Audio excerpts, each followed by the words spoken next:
Hi, my name is Monty Patel, and I'm an honors mentorship student who is a junior at South Forsyth High School. I currently shadow Dr. Mona Shah at the Beach Clinic. She's a pediatrician and a pulmonologist. And so a little bit about me. Ever since I was a little kid, I've wanted to be a doctor or a specialized profession in the medical field. And I always felt that it was rewarding in a way to help out people. And I see that when I shadow Dr. Lono.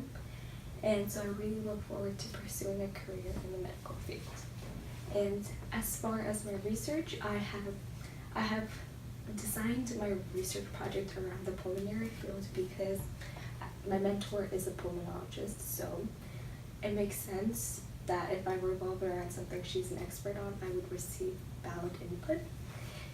And so here is my website, and this is my homepage. As you can see here, I have an informational video that talks about what asthma is. It's basically an informational video. And then I have a little infographic over here, which basically informs the people of like common allergy triggers and symptoms. So for my essential question, it was, are smartphone and tablet apps feasible, cost-effective tools for the self-management of individuals with asthma? And so before I came up with this question, when I started my internship, I had no idea what my question was. And so for the first couple of weeks of my internship, I just went in and shadowed Dr. Lono, and I got to see some pulmonary patients. And so she would assign them these asthma action plans with individualized plans, which had the amount of medicine, what type of medicine they were taking. And so I wanted to understand, is it possible to be able to manage all of this on your phone with apps? Because these days everything is done on apps, like diet plans, your fitness, everything, your weight gain, weight loss, all those type of apps are available to the public.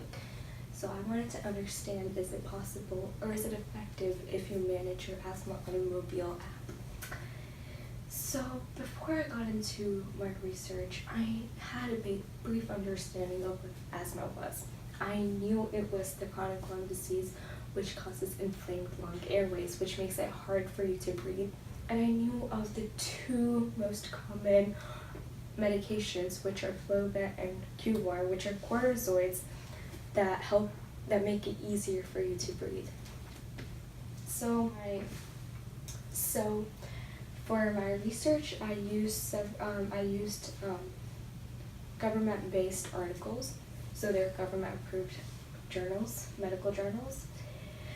And so in both of the medical journals, they had the similar idea that mobile apps for asthma management care is not effective. And within that, they had their reasons as to why they were not effective, which I will later explain throughout my research. And then I additionally interviewed my mentor, and I asked her several questions about written asthma action plans. And so she told me that for every one of her asthma patients, she regularly visits them every 3 months, and she checks their symptoms if they're doing better, and if they aren't, she makes changes according to the plan. So in her perspective, she feels that it is better for people to have a written asthma action plan rather than doing it on a phone. So the interview led me into her perspective of how she feels about mobile apps rather than using a phone.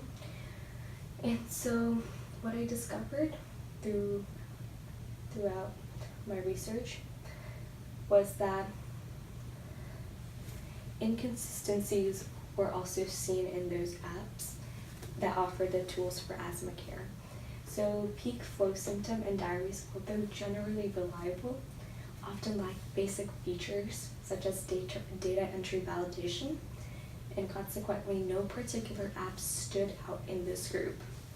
So peak flow calculators and questionnaire-based apps designed for use by people with asthma appear to be unreliable and should not be used. So according to, this is the name of the journal, Patient Self-Management of Asthma Using Mobile Health Applications, they were unable to identify the underlying calculation for most of the data they got. Numeric errors were present in those that they could verify, and only one app attempted to compensate for differences in readings different peak flow meter types.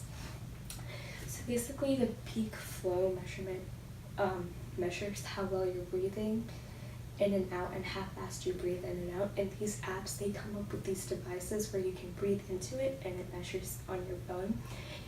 And so basically the recordings on the phone were very inconsistent with the actual device that you use in like a general practitioner's office. So it didn't provide proper data, which could end up harming the patient, because if they don't know the results, they won't know that they have to change their dosage and medication. So the data found in this journal presents that mobile apps can end up actually harming the patients.